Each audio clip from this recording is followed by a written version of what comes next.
What do you think is your biggest mistake in the game now that you're out? Aligning with Alyssa. Starting off, since your alliance started off as the girls and like girls alliances, there's usually the pitfall of someone rats out. So understandable that women were like sussing out who that possibly could be. Landed on Taylor because she was not talking so much in the beginning. But as time went on, I was wondering, you know, other women started becoming very close with the other men in the house. And it was very interesting to see how the same kind of like interrogation of who could possibly then be more loyal to men didn't really come up. I'm specifically talking about Alyssa and her crush on Kyle. In the end, she actually really did give up everyone's game to Kyle, which led to the back door. So can you talk a little bit about that? Yeah. Oh my gosh. Absolutely. Okay. Good to know. Thanks, Alyssa. So in the beginning, actually, so Taylor was left out, but also Nicole was left out. And to this day, Nicole does not know about the girls' alliance. She knows like the girls are like together, but she is not actually a part of the alliance. She has asked me and I told her, no, there's no girls' alliance. So the reason for that is because those two were they were hanging out with the guys from the first day, the very first night, while all the girls were in the back, kikiing, ha-haing, and they were just, with the guys. And we're like, oh my gosh, like these are the girls that are, because there's always like the girls that align with the guys based on other seasons. Like there's some that just stick with them. And like, we're like, okay, those are the girls that are going to stick with them. Like, let's just form our alliance. And that's how it all started. As time went by, I know you mentioned Alyssa, but I was actually more concerned about Indy getting close to Monty and Joseph. I saw that. I was very afraid of that. And so I just started monitoring it. And at one point I was like, we got to get Indy out of here. So I don't know. I was like, Indy is on my list. I'm ready to get her out of here because I did not trust her. So, but why did Alyssa fly under your radar?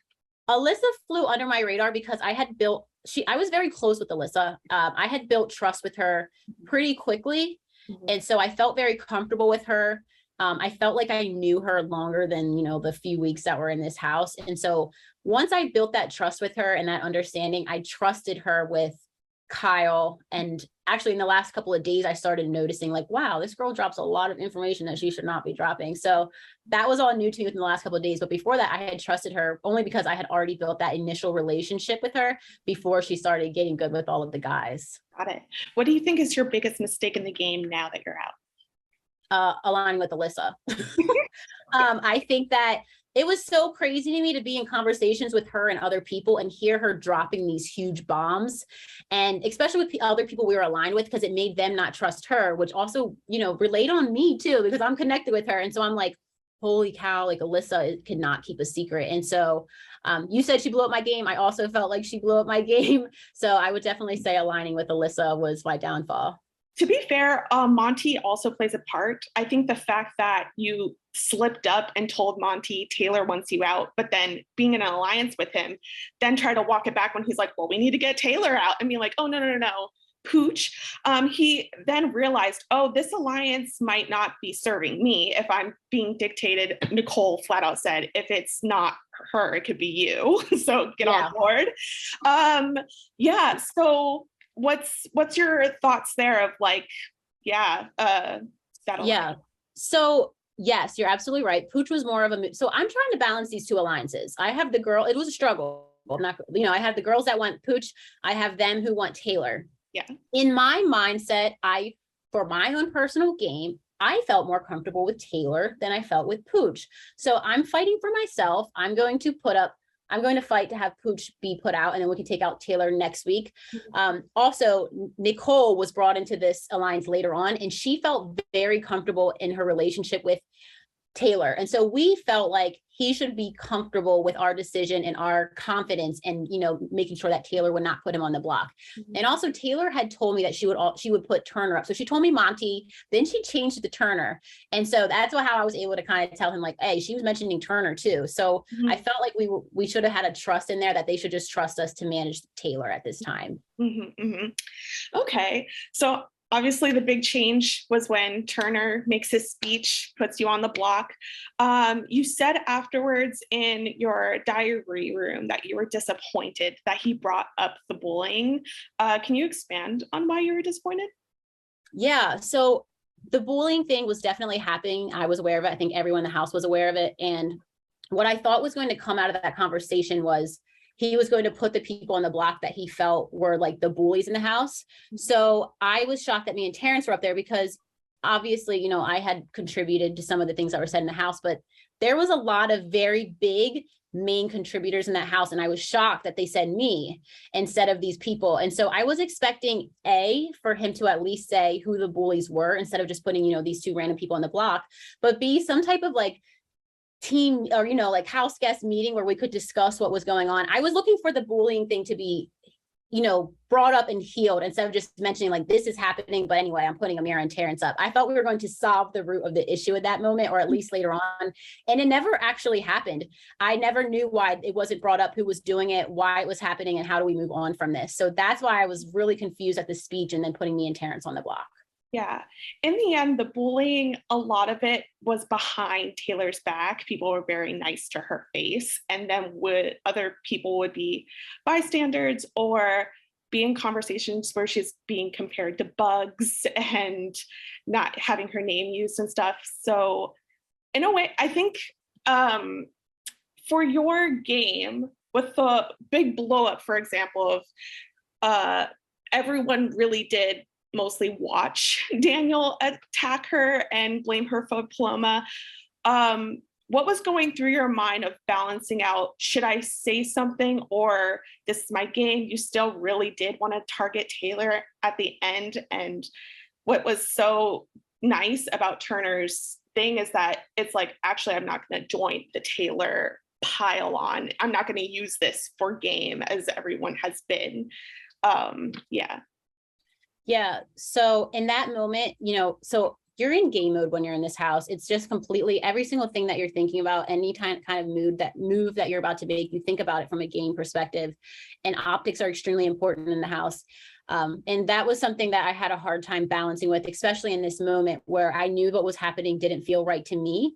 And so I was trying to balance that with, okay, but I also Daniel can beat me in a comp. I don't want Daniel to win next week. I don't want him to take me out and I lose $750,000. So the way that I felt like I had to handle it was talking to everyone individually. So I did speak with Nicole. I did speak with Daniel. And I spoke one-on-one with Taylor as well, letting her know that I didn't agree with what had happened and that I was actually in the room for the comment that they were talking about. And I was on her side for that. And so I was trying to balance talking to everyone, you know, one-on-one about why I felt their behavior was appropriate and yet trying to be there for Taylor in this situation because it was completely unnecessary and it was wrong. It was wrong. It's not even what she meant by the comment. I knew immediately when I heard it. And so just trying to be, you know, balance all of these things at the same time. And when you're in this heightened, you know, emotional environment. And so it was a struggle. It was very hard. I do have some decisions in the house that I regret. More towards the end of my time there, which I didn't know was the end of my time there. I was trying to mend them and trying to build relationships and, you know, get to know like Taylor, for example, like who she actually was outside of the game. So, you know, it's a game. It was really hard. Yeah. And I definitely was just trying to balance everything. Yeah. My last question is, you had conflicting comments about the cookout and whether like race was coming into play in the game. One was like, thanks cookout, you make it awkward, which they knew it was going to be awkward for future like Black players. And you were like, we're not going to do that. Taylor was very outspoken of feeling like she was being treated differently as a Black woman. You talked about this with Jasmine. Jasmine was like, well, I'm a Black woman. Like, and you agreed that Jasmine wasn't being treated differently, but colorism exists. Taylor's the dark-skinned Black woman in the house. How do you actually feel, since you said a lot of conflicting things about this? So there was a lot of conflicting emotions. So going into the house, I was very afraid to associate with Black people because I was afraid that people were going to come in and think there was a cookout. So even going to this house, I was heightened aware of like when I was speaking to a person of color, like immediately, I was like, I don't want them to think that like they're going to try to target us, get us out of the house. So when Taylor and Terrence were put on the block, I brought it up to Paloma. I was like, there's 2 Black people on the block. And I think that I was like, if you keep doing this, I'm going to think I'm next. That blew up. Daniel had like a meltdown. He started talking to Monty about how he put 2 Black people on the block. And I was afraid of saying anything else because I'm like, oh my gosh, like this is blowing up out of control. Me and Taylor had spoken, I guess the day before yesterday, one-on-one before I was put up, or maybe 2 days ago, before I was put up as a replacement nominee. And she told me they're coming after Black woman, a strong Black woman. They're calling you a robot. And I like didn't want to believe it because I had these strong alliances. And so I was like, you know, like I'm hearing her out. It's possible. And then it's funny that the next day, like, you know, two more Black people were put on the block. And I was like, damn, I think Taylor was right. But as far as the conversation with Jasmine, I didn't feel like I exactly knew how to handle that situation, because while I was trying to talk to her about like what Taylor's issue was, it kind of got switched into like, she has experienced colorism as being a light-skinned Black woman. And so I was like confused as to which way I was supposed to be taking this conversation. It's definitely a sensitive topic. And so she felt like Taylor wasn't including her in the topic of Black woman because she was light skinned. And so I never knew that Taylor felt like she was feeling colorism. So it was hard to manage all of this in the house. And, you know, we were all under a lot of stress and pressure. And so it was just something that I was just constantly battling with in my mind.